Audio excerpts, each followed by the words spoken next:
Hey, what's going on? Today, the crew is at Craft Culture, Ridgewood's newest craft beer bar, bottle, and can shop located at 5904 Myrtle Avenue in Ridgewood, New York.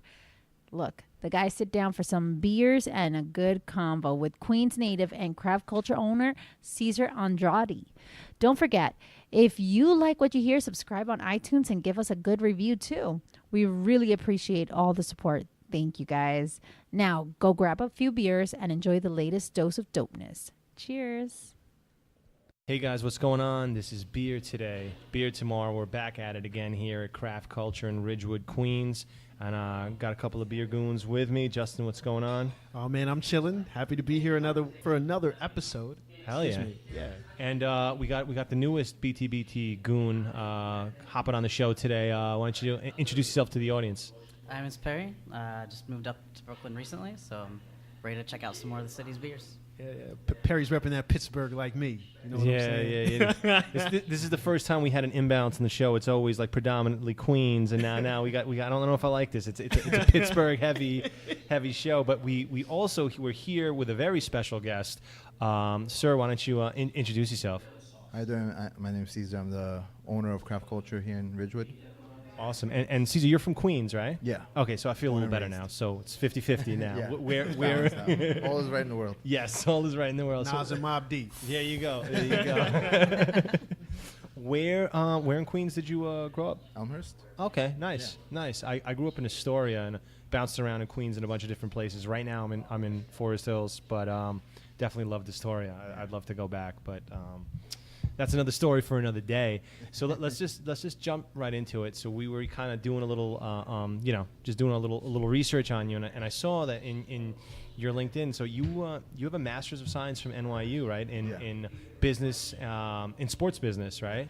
And then you were recently a marketing director, not that long ago. So how did that experience? How did that lead you to owning and operating this fine establishment here? I mean, I actually before I even finished college, I worked as the marketing director for a bar in the Bronx, living in the middle of nowhere. Okay. So, getting people to that venue, making that a successful place. My friend of mine was the owner of it, so he said, "You have some marketing experience." I had, a lot of computer graphics background as well, in my undergrad. So he's like, and still being in college, I knew a lot of young groups that would like to come out and stuff and do different events. So getting creative with that ended up leading to me growing in the marketing field. Mm-hmm. So it started actually with the bar, and it's ending with the bar. Nice. What was the craziest thing you did to get people out? I mean, we did a lot of fraternity parties, things like that. Okay. I mean, for something being like in the middle of the suburbs of the Bronx, we're not talking like the South Bronx, we're talking like way out there. Right. Almost by the water. Okay. To have like people just show up to a random place and literally like be the loudest thing in the whole neighborhood. So it was a feat. So let me revise. I'm gonna kind of revise your questions. Like, what's the craziest thing you saw while you were doing that? Can't talk about that, man. I'll have people come after me. People are married now. Fair enough. Although, we'll see. We get a few drinks in you, maybe we'll come back to that question. So, and we saw that before you were into marketing, before you were a marketing director, you were doing marketing for the MLS, right? Yeah, MLS. I did for a couple sports teams, the MLS, MSG, St. John's University, and basically a lot of the stuff had to do with, again, trying to see how to get different crowds, different demographics. Just because it's still sports doesn't mean that the same thing that appeals to a Knicks fan appeals to a Rangers fan, appeals to an MLS fan. It's different demographics. To a WNBA fan. A Right. WNBA fan to an NBA fan is very different people. Sure. Likewise, college sports. It's just kind of learning what those people are into and trying to please what they're looking for in a good time. Sure. Creating that environment around the game that you're trying to get them to see. Right. So are Are you a soccer fan, or you just happened to kind of get the gig? And Soccer is probably my third sport. Okay. For me, it's definitely basketball, then football, then soccer. So you're a Knicks fan? Yeah. Okay, I feel your Okay. pain. I'm a Knicks fan too. I feel your pain. I feel your pain. Long time Knicks fan. How about Yeah. football? Football Giants. Okay, and soccer? Soccer, that's what it comes to. Like, I only really watch the World Cups really a lot. Okay. Everything else just kind of happens. I watch it, I enjoy it, but it doesn't go past that one game. Right. I usually go into a game saying, okay, I want to see this team win. That team wins, and I'm like, all right, my team that I wanted to win. Okay. That's fair enough. That's fair. Big Chelsea guy right here. Yeah, Big Chelsea guy. Yeah. Yeah, no, we saw that. We were just like, Yeah. oh, we I'm got to sorry. ask him I'm about the sorry. soccer. We gotta ask I'm him sorry. So when did you first have the idea to open up a place like this? I think somewhere inside of me, while I was in college, said, if I could do this for someone else, I could always do this for myself. And that's kind of when my thoughts and everything. Obviously, I can't go open up my own basketball team. Right. But I could apply everything I've learned to beer, which I've enjoyed beer, craft beer specifically, probably around maybe like a year or two after getting out of undergrad, when I actually started making some money and be able to like afford something better than like Natty Ice and stuff like that Right. we use for the party games. So once I discovered there's a world outside of that nasty beer that like I really, not to be kind of negative, but the beer that No, I mean, look, you're not gonna be so memorable as far as the beer experience itself. Sure. Once I was like able to be like, what, I could sit down and just enjoy this beer. It made me explore what other beers are there like that. So this whole thing has all been just a big giant exploration of things I've loved. Having something like this, one, yes, I get to try a lot of beers, but two, I get to share that experience with a lot of people. Yeah. And I get to share it with my bartenders. I get to share it with the customers, with you guys. Yeah.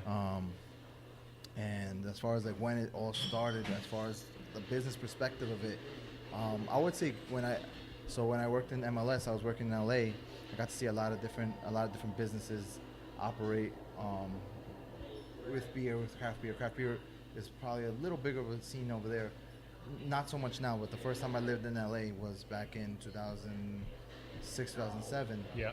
And back then, craft beer was huge compared to New York. Leaving New York, there was not much of a craft beer scene. Coming back, it had grown a bit, and I saw it kind of start to become something more than just like Brooklyn Brewery. I saw Right. Single Cut open up, Finback open up. Then I moved to LA, saw it where it had gotten to in LA, and said, this is a viable livelihood. Yeah. And said, I could come back and to New York with what I've learned there, what I've seen grow in New York, and create something that could be special, not just to me, but to the people around me. Yeah. No, that's awesome, man. I really dig that. And so you mentioned you were drinking Natty Ice. So do you remember, was there a specific beer that you were just like, wow, like I need to flush this Natty Ice, just stop drinking? Was there that specific beer that you remember, or a specific style that really kind of put you on to craft?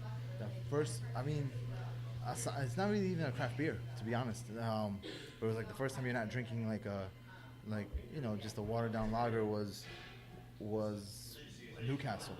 Okay. Okay. A simple brown ale. Newcastle. It's still like, you're stepping up into a little better realm. A little bit of a higher weight class. Yeah. You're also not paying $10 for a 30-pack. Right. Right. Right. $10 gets you a 6-pack like a decent human being. Yeah, Yeah. I can remember when I was a junior in college for 4th of July, my friend was like, we're going to pay $40 and get a case of Newcastle. And I was just like, what is that? Yeah. I was like, this is great. Yeah. One of the best 4th of Julys ever. Exactly. So it was something like that, something as simple as Newcastle, where I was like, all of a sudden, beer could be malty, it could be more flavorful, Right. fuller body, and it didn't necessarily have to come through like an Irish car bomb.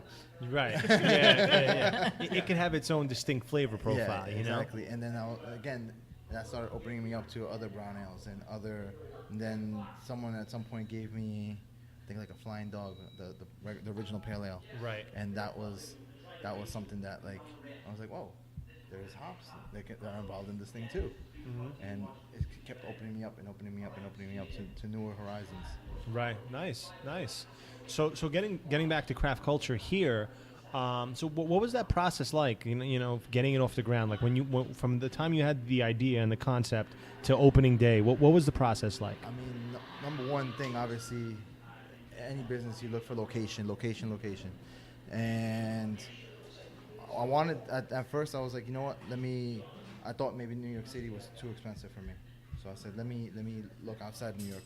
Then I found myself just being like, this is more of a hassle to leave New York and do something where I don't know necessarily the people. Again, it comes back to the marketing. Like, you want to know and understand the people before you just throw it. You can't just throw money into things. Not that I had I had very small margin of error. Right. So I didn't want, even though it could be a little more affordable.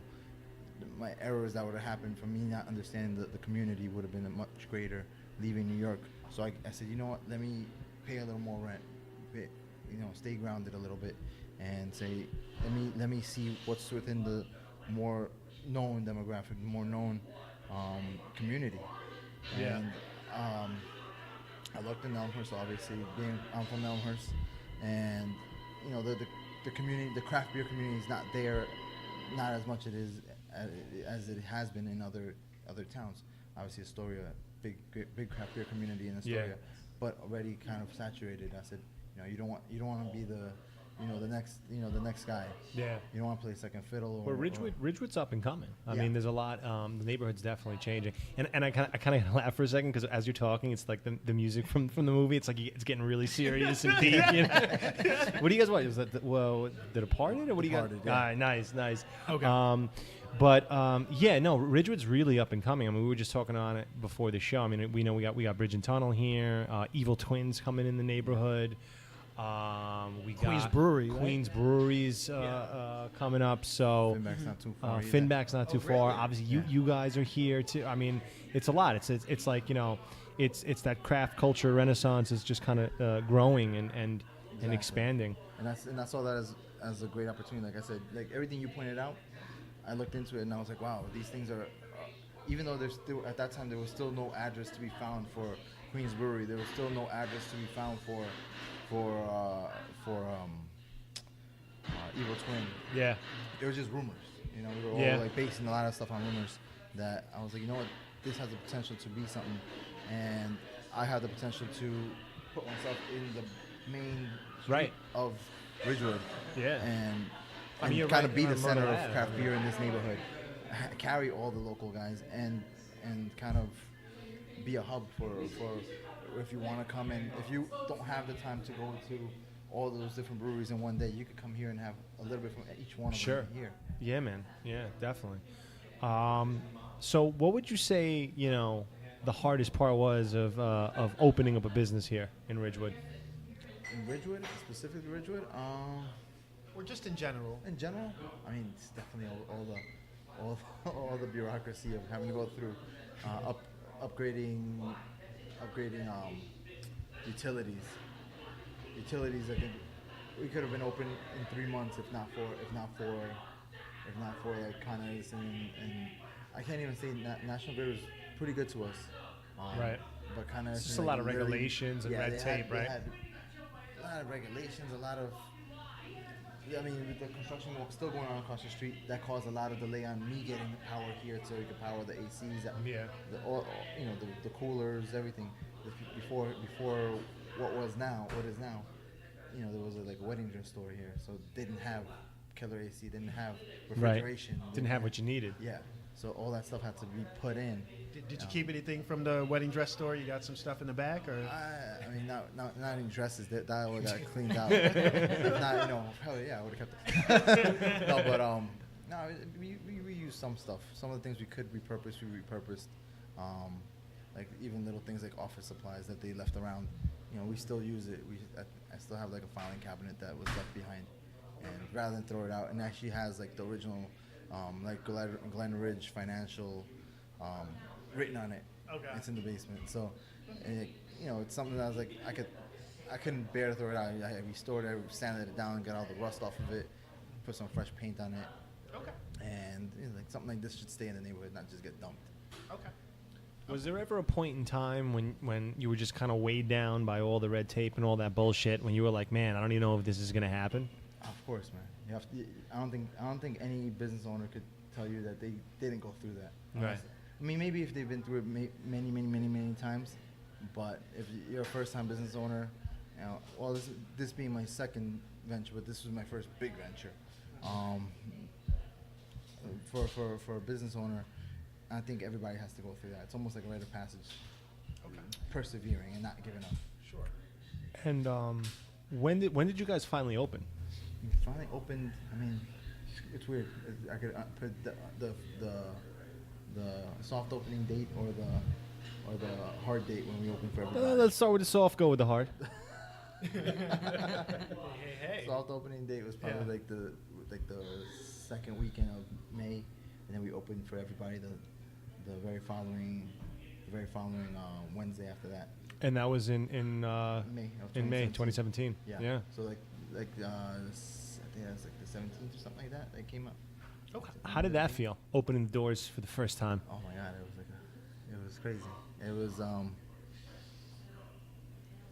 huge weight off my chest, man. I could imagine Huge weight the off my stress and the anticipation.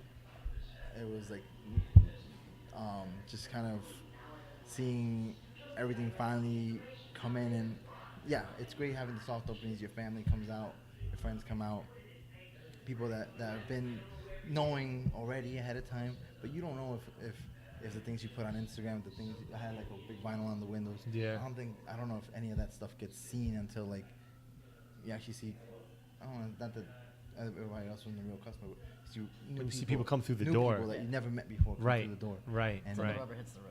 Yeah, exactly. So it's like that's when it was like, yes, this is real. You know, Nice. So currently, how many taps do you guys have here? 16 taps. 16. So we have a flight in front of us. Yeah. Can you kind of tell us a little bit about what we So we got 5, 9, 10, and 15. The first one you started with is the So Cute Sour, which is actually from Finback.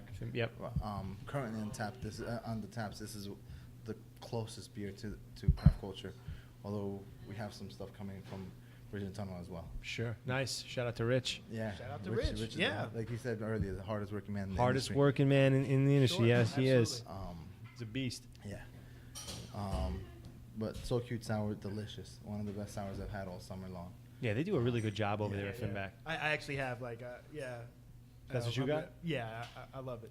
This is really good. Nice. I went with the Interborough Pipeworks, that collabo. Very nice. I mean, both those breweries always do really good things, but Okay. I wanted to kind of diversify the flight there. So keep taking us through. What do we got? What do we got After next? that, we have Iconic. We have their Where Does Blonde? Where does Blonde? Sorry. Where does Blonde? Where does Blonde? Where Yeah. does Blonde? Where does Blonde? Where does Blonde? Yeah. It's their blonde. It's their blonde ale. It's delicious. It's I mean, if you've known anything from Iconic, they're also local guys. Yeah, Queens. Queens dudes. Yeah, they're kind of like, I feel like, and we actually did a show there last month. Yes, we did. I feel like they're kind of like the sleeper brewery in Queens, where it's like not as many people may know about them, but they're doing really good things over there. It's not super hype, but it's really good stuff. I've enjoyed almost every beer I've had from them. Yeah, I've went to visit a couple times. The guys there are always amazing, and good dudes, you know, local yeah, guys, local local guys. guys. Gotta give it up to them. Queens all day. And then the next we got one of the heavyweights in the Queens beer scene, right? Yeah, LIC Beer Project. So LIC Beer Project is, this is one of their new pale ales. This is the coated tile, so they're gonna keep this kind of going on in larger volumes. Yeah. So it becomes more available. This will be one of their beers that they're gonna make more available to a lot of the bars. So Right. it becomes Almost easy. sort of like a staple, sort of, Exactly. but not really. Yeah. Exactly. So it's something that you could easily get. It's not. It was limited release and it was X amount expensive because it was limited release. This one's gonna keep going. Okay. So, here you'll probably have it here first, but you'll see it more. See it and other more places. often. Yeah, I've yeah. already seen it a handful of places. see? It's definitely starting to make its rounds, at least at Yeah. the beer bars. Exactly. Like to get that. Exactly, and it's gonna help. It's gonna help LIC kind of become a bigger name Yeah. all across New York City. Definitely. Yeah, I mean they're already. I mean I would have to say as far as notoriety goes, I mean they're pretty big. Yeah. They're pretty big, and I like what they're doing over there. And then the last one, what do we got here? last guy, which was 15. 15. The burial skillet donut, that's delicious. The donut stout, right? Yeah, it's a donut stout. I mean, Yes. Love me some stouts. it does not taste like donuts, but it does not. It's a keep good it- name. But It's it a does good not name. keep it from being delicious. Right. It's more on the coffeeier side, but we've having had other coffee stouts. This one's really good. It's like the right balance of a little bit of sweetness and a good amount of coffee. Not too bitter that it's to the point that it's off-putting. Still a good hefty alcohol content. Yeah. So it's not like a weak beer by any chance, but it's definitely not one that's like you're just drinking it just to get fucked. Right. So Yeah. I don't, Justin, you want to start kind of passing them around. So, Yeah. And now for your personal preference, right? Like, what are kind of some of the beer styles that you gravitate to? I'm all over the place, to be quite honest with you. I mean, I gravitate towards saisons, like a lot of the yeastier stuff, with saisons, Belgians. But then I definitely, like I said, my roots started with the maltier stuff when I had Mhm. the brown ale. So I'm always looking for something as delicious as, like, again, Bridge and Tunnels, their Tiger Eyes, one of my favorite. And Tiger Eyes was good. one of my favorite beers out there. You know. Yeah. And only second by their maple Tiger Eyes, which. I Oh yeah, don't think the I've one with the I've had that one. Yeah. No, that's not bad as well. They make really good. They make really good brown ales. And then as far as IPAs, I mean, two of my favorite breweries for IPAs have been three: Finback, Pipeworks, and Interboro. So the Pipeworks, Interboro, I had to get those. Oh yeah. Yeah, like I was telling you before the show that I started with the Stay Gold, the collaboration. Then I'm doing the Mad Fat Unicorn, and I'm following that up with the Unicorn versus Mad Fat. And if they keep making stuff together, I'm gonna keep buying it. Oh, absolutely, man. They haven't let me down yet. No. And Interboro just recently had their 1-year anniversary. Those guys I think they are one of the top breweries in all of New York. Interboro.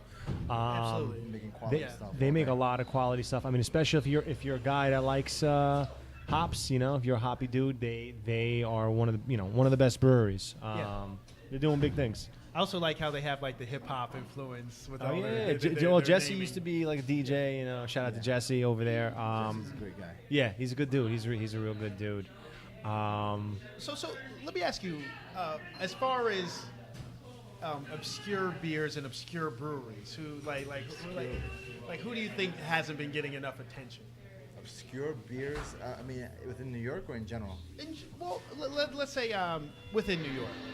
I mean, within New York, you would definitely have to go with Bridge and Tunnel, and like you said, Iconic. Those two, I think, are probably the more underrated breweries. I would agree. You know, They fly under the radar. Rich in Bridge and Tunnel, he does a standout job. He's always creative, always something like you've never heard of, like a freaking IPA made with bagels. Yeah, the New York IPA. Yeah, New York right? IPA. Yeah. I mean, that's pretty crazy stuff, but tasty. Nonetheless tasty. Yeah, his videos of that are pretty funny. Check out the Bridge and Tunnel Instagram. That one's great. I love the what do you call it, the Smooth Beach Miami from Finback. Yeah. It's awesome. It Smooth truly Beach is Miami's awesome. a nice beer. Yeah, it's truly awesome. I mean, that's gonna be that, and ironically, those two breweries are gonna be the first two breweries that have repeated beers from the one of them was Bridge and Tunnel's Bone Orchard. Yep. And the second one being the Smooth Beach Miami, which will be coming back hopefully in a week or two. I'll have it in here. I have it downstairs, just waiting to kind of for the right moment to put it on. Okay. And as far as other creative stuff, I mean, the guys from Iconic are always kind of pushing the envelope of like different little ways to tweak like beers you've heard of before. So like Saison, the hibiscus Saison, the hip hop, amazing. Yeah. You've had that? Yeah. The hip hop. Yeah. Amazing. And then you have the I don't know if they're gonna distribute it out there, but the proper burial. That Yep. one's. You had that one? I've had, yeah. That was awesome. That's good. It's good. They need to start. They mentioned on our show they were going to start canning soon, and Yeah. obviously, canning's the big craze. You got to have the Yeah. cans. You got to have the cans. So it'll be interesting to see if their hype kind of jumps once they make their stuff available in cans. Yeah, I mean, it almost sucks that canning is what gets you over that hump. Yeah. Yeah. But yeah, I mean, definitely canning's gonna help them tremendously because a lot of their stuff is crazy good and crazy creative. Yeah. So speaking of cans and of course bottles, obviously you guys have a can and bottle selection, and you guys, people can come in, they can take them to go, or they can drink them here. Roughly, like give or take, how many cans, how many bottles do you guys carry at any given time? Anywhere between 150 to 200. Roughly. Wow. 150 to 200. Yeah. Man, I mean, you can have a lot of fun here. Yeah, you get caught in like a hurricane or whatever, boarded up. And for the most you'll part, be here. any one of our, between all of our bartenders, we've had all of them. You know, Wow. Maybe unless like something just came in like this week or something like that, we haven't had the chance to have it yet, but we get to it. Nice. Cool. Very cool. Yeah. So we all recommend stuff if you've tried something. If you're like, okay, that's the great thing about like here is like if you have your 16 taps is not enough. Like like right now I don't have a wit up there. If you ask me for what's a great wit, I'll definitely point to the flagship wit. That's one of my favorite out there. Yeah. I mean, there's not many places like this. Like there's like one or two in Astoria like Astoria Beer and Cheese. But I mean, you guys also have food here too, right? Yeah. You guys have like kind of is it like a full food menu or Full food menu. Nice. So I mean, I think at the end of the day, that's what sets us apart from anybody else that has a similar model. Mm-hmm. Is our food menu. I definitely think that we've had people that don't even like beer, and We're listening to somebody get shot up in The Departed right now. And that's awesome. And you guys, have people come in, Sorry. you just play. I No, got- that's I fine. got- Hey man, this is got thrown in the off. moment. There's Yeah, people listen totally to the show live. because it's a conversation and it's in the moment. And For sure. there's nothing I can do about this in editing either, so just enjoy it. There's somebody getting shot in the There's background. somebody That's get all shot. that's Look, happening. It's Queens, baby. You know It's how we do. But that's cool. I mean, people come in and you got movies on, and Yeah. do you guys? And Yeah, you guys got movies, the board music later games and on stuff. and stuff Yeah, later on, too. yeah. And also, we saw that you have a custom glass etching night. Yeah, or what's that? something? that was one of the nights that we did that with New Belgium. So they actually brought the custom glass etching machine. Okay. That'd be great if I could afford one. Okay. But yeah, I mean that's not a bad idea though. Okay. That's not a bad idea. Someone go. down the line that maybe I could work towards. You might have heard it first. Beer Yeah. today, beer tomorrow. Craft culture. Just curious, as far as your beer and cans selection, right? Like some places focus on really rare stuff at all, and then everybody else is kind of like, just the general. What are you looking for? What do you like, casually have? Yeah. Do you have more of a mix of the both, or do you focus one way or the other? I feel like I definitely have a mix of both. I like to go obviously for as rare things as I can get my hands on, and then I pepper in some stuff that's like, around about that you can find in other places, but will help you with, kind of not get put off by like, because obviously there's some of the stuff that's a little rare sometimes gets to be a little pricier too. Yeah. So I want to give people a good roundabout option that like maybe you just want a good beer. It doesn't need to be like the trendiest thing right now or the brand newest beer in the market. You just want a good beer. Definitely. And I want to be able to, you have the space to serve everybody, Oh yeah, totally. Yeah, man, for sure. So, I mean, an interesting thing that we talk about sometimes is kind of like you look at the craft beer scene, and New York is interesting, right? Because New York's very diverse, and you got the boroughs, you got people from everywhere. Especially Queens is actually statistically the most diverse place on earth. You have so many different spoken languages, people from different cultures all over the world, and that's a beautiful thing. That's one of the things that makes Queens, the greatest place on earth. I'm sorry, my Pittsburgh friends. It's just, but at times the craft beer scene has not necessarily, I don't know if I want to say criticized, but it hasn't necessarily been seen as the most diverse as far as the community goes. I mean, how have you found it just opening here and this Ridgewood community and Queens community at large? How have you found they've embraced coming here, and have they been receptive, and how do you feel about all that? I mean, it's definitely been something that for a lot of, let's say, what has not been like that diverse, like that. Let's say the newer demographic that you're trying to capture everybody. Yep. So you want to introduce good beer to everybody, and you hope that everybody be receptive to having new good beer. And we found that a lot of people that never ever had a craft beer, and like probably like their top beer was like Stella.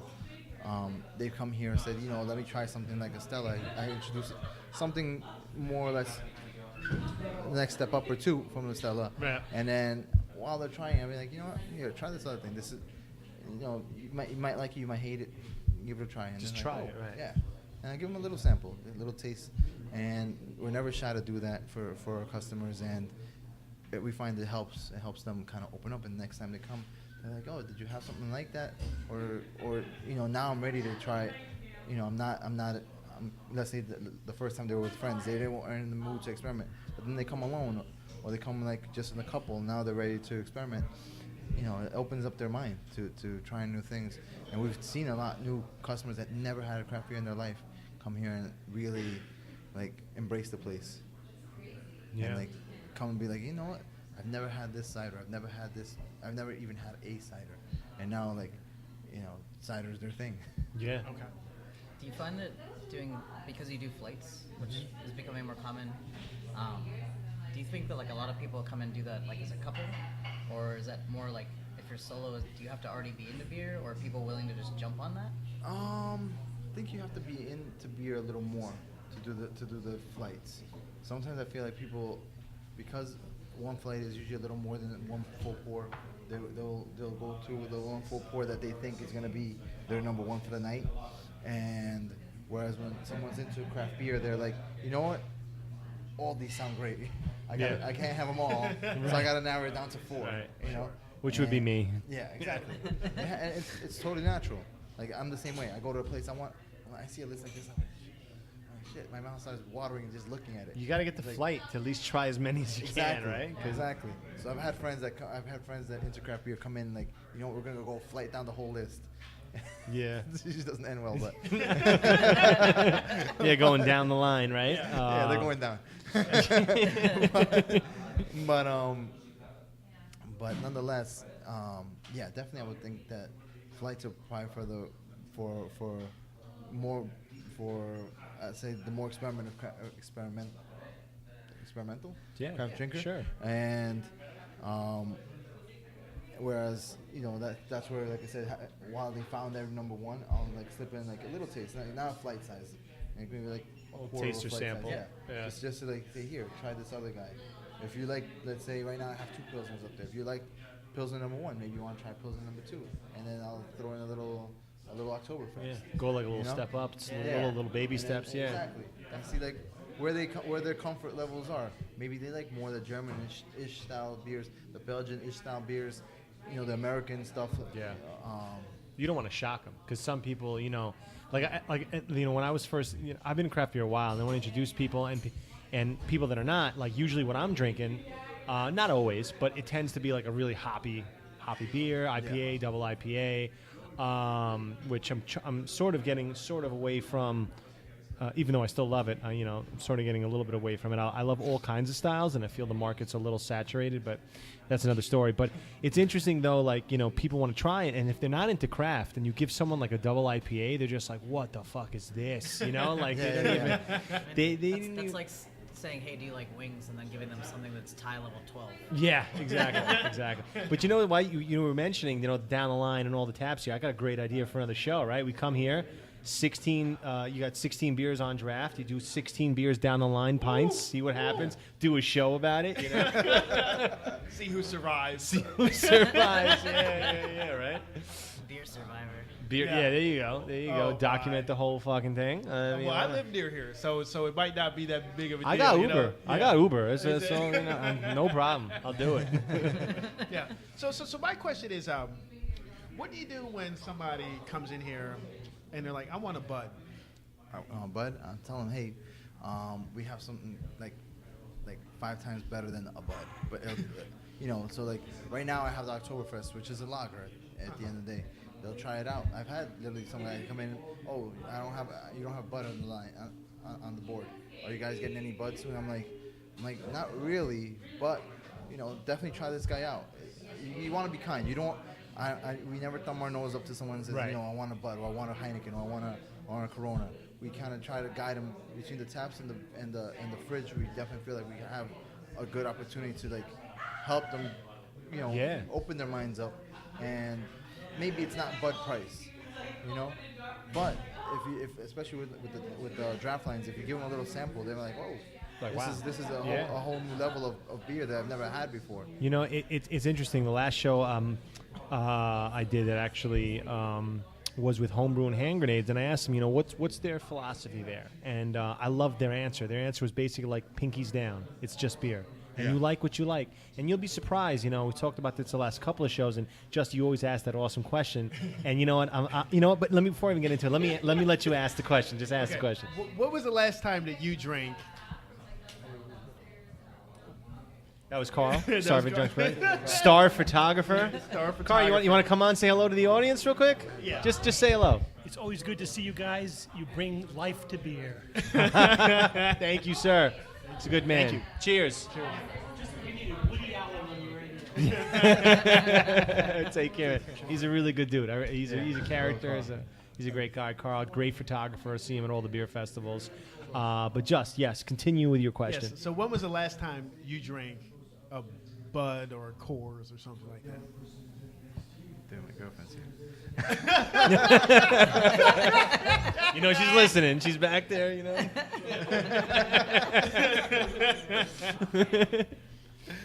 I think you got your answer, no? That's fair. That's fair. But you know what, though? It's funny, though, because we asked that question, and the answers vary, but you'll be surprised that there'll be some guys that you wouldn't expect to say, and they'll be like Miller High Life, you know, and they'll be like, you know, that's... Even when I did the homebrew show, you know, Peter Tripp, the dude's awesome, and he was like, yeah, Miller High Life, that's in his top 5. And it's interesting, you know, to see that, you know, it's just beer. And I feel like the craft beer scene, like the people that are really into craft beer tend at times, and I think we all fall victim to it, tend to be a little snobby. But at the end of the day, I mean, you know, our perspective is that craft beer is the best kind of beer. But I mean, you drink what you like, you know? Sure. I mean, as far as like aside from the money, but I mean, when I'm at a beach, I could definitely enjoy Bud Light Lime probably over any other refreshing beer. Believe it or not, Bud Light Lime. The artificial lime does it for me. Artificial lime with the genetically modified corn and all, right? Yeah. It just does it when I'm hot and thirsty. Listen, I went when I was younger.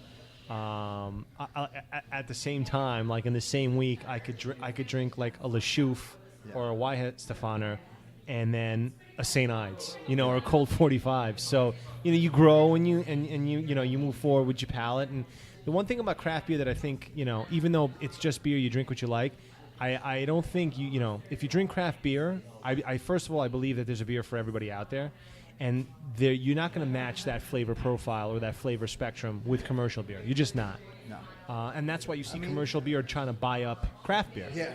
I mean, and that's just like I said. I could still get down and enjoy a nice Newcastle. Even though it's a bigger brand, it's a bigger name, it's owned by the bigger guys. It's still to a certain extent made with that flavorful mindset. Even though they mass produce the shit out of it. They've you know, hoarded over 10 times over, you know, but it's still a pretty good beer, you know. And if there's a lot of brown ales out there, and that one's still one that's like malty, heavy enough, still refreshing enough to drink a 6-pack if you wanted to. Sure. So, do you have you done or do you do any home brewing? I have not started any home brewing. I mean, everybody asks me that. Really? Like if I should, like the next step for me is like open up a brewery, and I'm like, I still got a lot to learn. I still got, as much as. I mean, this is a good first step. Yeah, this is a good first step. But I mean, and I'm sure this occupies a lot of your time. This is, yeah. But this is, I would say, in that sense, I feel like I could share something with the consumer perspective where like I'm drinking beer just like you guys are. Yeah. I understand the passion that it takes to make a beer, and I understand the hard work it takes to make a beer. One of my bartenders brewed home brews. I think my other bartender, she's done a home brew, and so I understand the hard work that definitely takes to go through it all. But I'm a perfectionist, so I don't want to be able. I want to start something. Yeah. If I can't go 100% in on it and like. That's fair. Really like. I respect it. Give it like I want my first beer to be a masterpiece. And I want my first beer to be like, wow. You know? Yeah. I'm sure I'll fail at that. Well, you know, I mean, it's the first beer you share, right? Not the first beer you make. There you go. But, I mean, I had a bunch of friends that always asked me why don't I brew, right? Yeah. And I brewed once or twice at places that have all the equipment and all that. But at the end of the day, I'm more on your boat. Like, I'd rather share beers with people and show them the light, if you will, right? Yeah. Like that it's more than just the things you had in college, right? Exactly. To me, that's the better way to enjoy a beer with people, right? Exactly. If you're into making things, right, that's a totally different philosophy, right? Exactly. Some people are builders, makers. Other people, they just like to have a good time with everybody. To me, like, that's a good thing about like sitting and enjoying and just drinking a beer is that the pressure's off. When you're making the beer, the pressure's on, and I think it would change my perspective of beer. I don't want to say in a negative way, it just change it, you know. Whereas right now I could be all positive about it, and later be like, damn, I did that last batch, and I'm mad at myself about it. And right now I have a beer, and there's nothing bad about it. Okay. Yeah. All right. Without naming any names, have you had any like negative experiences dealing with distributors and like purchasing beer? Oh, yeah. I mean, there's one distributor that just don't carry their stuff. Okay. Okay. Being that like they only carry like one brand that I would carry in this place, and then everything else like they've tried to like say, you know what, you should really have Sapporo in here, and I'm like, this is not a Sapporo kind of place, you know? Yeah. So it's like, I'm like, if you're supposed to be the sales guy, you should kind of get the feel I'm after, and that shouldn't be the first word out of your mouth. Sure. So I have a question with sales guys that come to try to pitch their beer. Do they ever not lead with an IPA? Do they ever not lead with Like when they IPA? come in, are they ever Yeah. Is there like different styles? I mean, I've appreciated that. I mean, I think by now they've gotten to know me better, where they know that maybe that's not what I'm after right now. Like I'll get the IPAs will come, Sure. especially from the local guys. The IPAs will come, Oh yeah. and a lot of local guys self-distribute. So sometimes it's on them to either introduce me to the top pilsner out there, the top brown ale that somebody local may not be making, and go that route. You know, Right. This is interesting. This is a barrel aged so and so, and more or less that they do really well with me, and then they can move into the IPA. Right. You know what?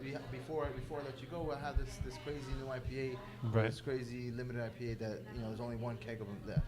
You Okay. want it? Yeah. But they already got me on something else. Something else, right. But yeah, yes, there's times that they do leave with IPA, but I think I've built a good enough rapport with them that Yep. it's not necessarily like I have these goals. I gotta sell all these extra things. Let me start with that first. It's like they go in with the quality, and then afterwards, they get me the good stuff. And then hey, if you need a favor, I got you. No. All right. Yeah. It's the way the business works, right? Yeah. So you guys have any upcoming events that you could talk about? Upcoming events, we have on the 23rd, we have the Ridgewood Stroll. It's happening on Myrtle. Well, it's on Seneca Avenue, by the corner of Myrtle Avenue, and we'll be having. Right now, it looks like at least 5 breweries participating with us. Nice. We'll have like about 1,000 square foot tent, and we'll be distributing little samples of different breweries. The breweries right now that we have are Bridge and Tunnel, Finbeck, Interboro, and the Big Alice, LIC Beer Project, and possibly KCBC, but we're waiting to find out. Oh, nice. Yeah, Okay. we're waiting Cool. to lock that up. Yeah. It'd be to no detriment on their own. Yeah, yeah, right, It's right. probably yeah. my fault if they don't get to do it. You know. I like what they're doing. I mean, Yeah, all those they- breweries you they- mentioned are really awesome. They're all But quality guys. yeah, definitely. And KCB's is another one that just recently had their 1-year anniversary too. It's a good brewery. Like what they're doing over there. Yeah, all those places. I'm happy to do business with them. If I'm sharing that with them, it's because that's like me kind of sending a thank you, a thank you for my part, because at the end of the day, that's open to the local businesses. Yeah. And I'm opening that up to everybody else that I want to call them partners in ways.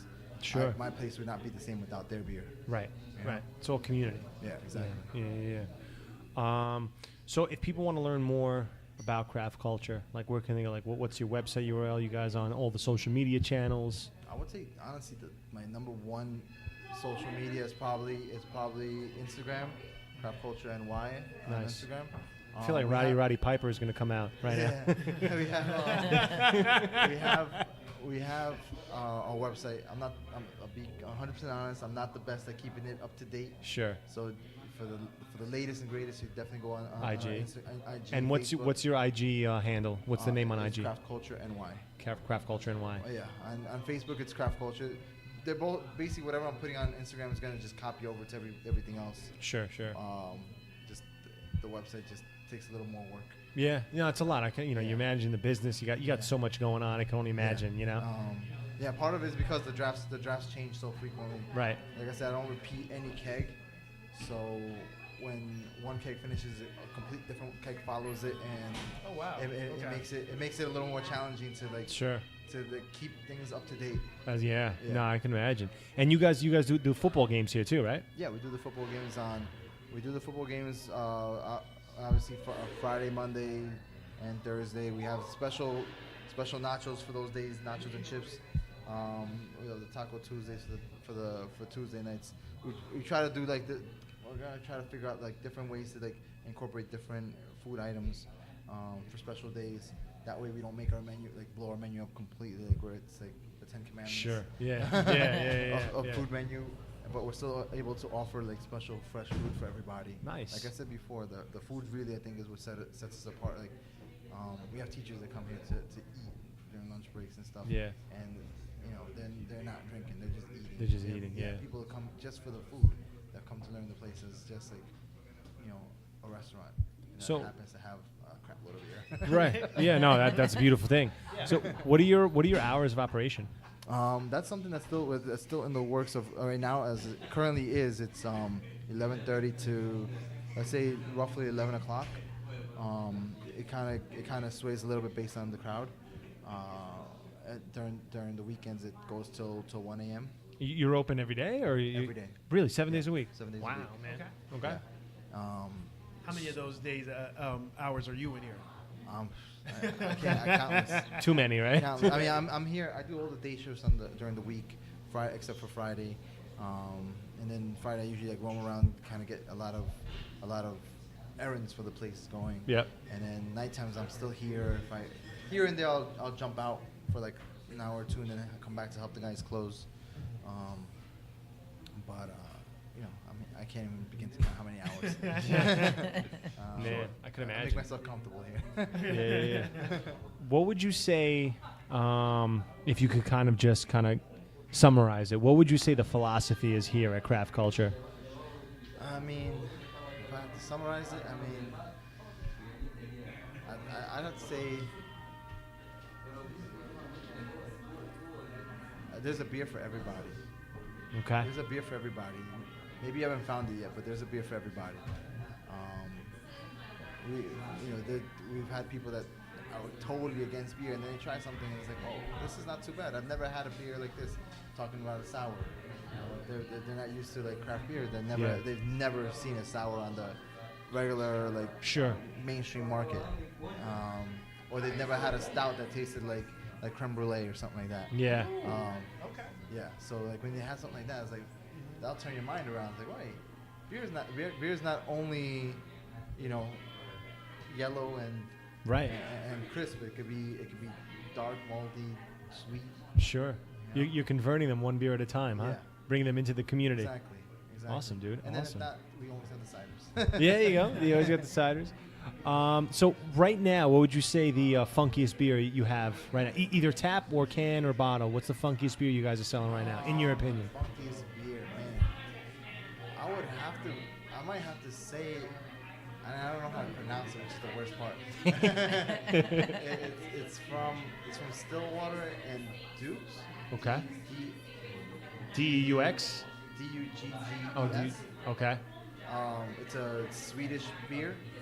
All right. Probably both their beers, which is the Tropic Punch Ale. Okay. And they collabed on two beers, and the other one was the Cocoa Cacao. I have not had either of those. Yeah. You got those in cans or bottles? Bottles. They're like tiny bottles. They're a little. They tend to be a little pricier because they're coming from Sweden. Well, yeah, they're imported. Yeah. But they're delicious. Interesting. Which of the two do you like more? Probably the Cocoa Cacao. That sounds pretty good. Yeah, it's like a little Tropical coconut. Punch and Cocoa Cacao. Yeah. Cocoa Cacao is like 13%, and it's like, but it's smooth. Man, Wow. Yeah. that sounds fucking amazing. Yeah. Sounds amazing. Amazing. So, we've had a lot of good conversation tonight. We covered a lot of topics. Is there anything that we haven't covered that you want our audience to know about craft culture? I mean, we haven't covered. I mean, we definitely want to keep experimenting. Definitely want to keep growing and seeing where else where can we take beer maybe where it hasn't been before? What can we do to keep growing our reach? Yeah. We don't have like me and my bartenders, my cooks don't have all the answers as to like what people want. We want to hear them, but we definitely encourage people to let us know, like, hey, if you have an idea, let us know. Or do you think something might work that we're not doing already? Sure. And one of those things that just like people say, hey, have you ever found this beer out there? And I look for it, and I find it, and I'll bring it in if it's an interesting enough beer. Okay. Sure. Likewise, if they have a program that they would love for us to do, if it's interesting enough, I'm definitely down to do it. Nice. So, just going around to the goons here. Justin, any parting thoughts, questions? Yeah, I like the Finback Sour. I'm going with that. I'm probably going to have another one of those this evening. I live in a neighborhood, so I need to come up here more. I live down the block from Bridge and Tunnel, so I'm bothering Rich all the time now. So I'll be in here. Definitely, man. Yeah. Perry, any parting questions, words, thoughts? I would just say this kind of reminds me of Copenhagen. Copenhagen? Yeah. Anyways, I like that format of like having the choice of really good beers on tap that are local mostly, but interesting no matter what.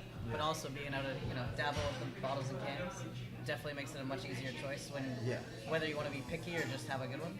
definitely, I mean, like I said, where you can definitely find similarities. Again, like I said, the one thing that I could say nobody has something similar to us is our food, and that's where we work very hard at it, because that's at the end of the day, we don't make the beer, but we do make the food. Right. Right. That's our staple on the industry. Nice. Good to know. That's good to know. Well, guys, beer today, beer tomorrow here at Craft Culture in Ridgewood, Queens. So glad that we could be hosted here. Thank you so much for bringing us in, letting BTBT and the Goons kind of do our show here. To our audience, guys, if you live in the Queens area or if you're living in New York in general, come through, check this bottle shop out. Got great food, very nice beer selection, a lot of taps. Just come through, have a few beers. Yeah, shout out to Dr. Dre. Yeah, he's playing us out right now. On that note, guys, keep showing us love, showing us support. We appreciate it, and we'll check you guys in the next episode. Peace. Peace.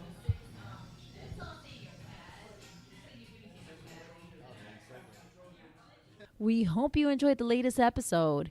It's great to promote local craft culture, and we will be back for some brews at Craft Culture soon. Now, don't forget to check out our blog on beertodaybeertomorrow.com, and please follow BTBT Craft Beer Odyssey on Instagram, Facebook, and Twitter. Wherever you are in the world, drink local, drink fresh, repeat. We'll see you next week with our show with Braven Brewing out of Brooklyn, New York. Cheers.